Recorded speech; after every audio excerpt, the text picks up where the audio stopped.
In fact, yesterday, in the Indian Ocean, and we'll play it on the screen there, an American submarine sunk an Iranian warship that thought it was safe in international waters.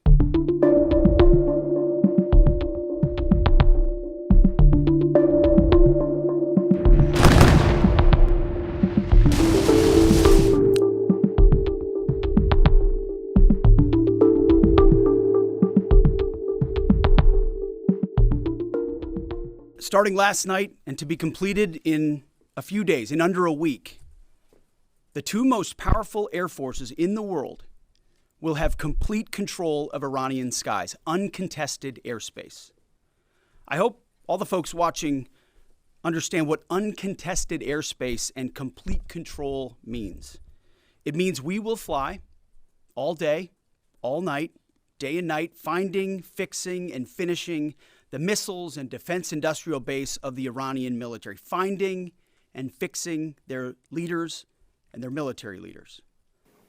Iranian leaders, looking up, we're playing for keeps.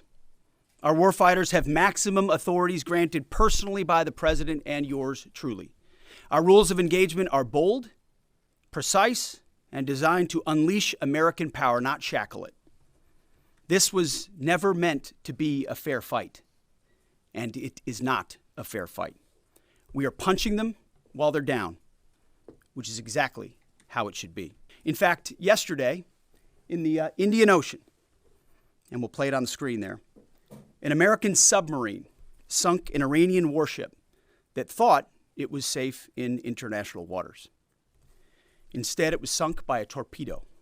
Quiet death. The first sinking of an enemy ship by a torpedo since World War II.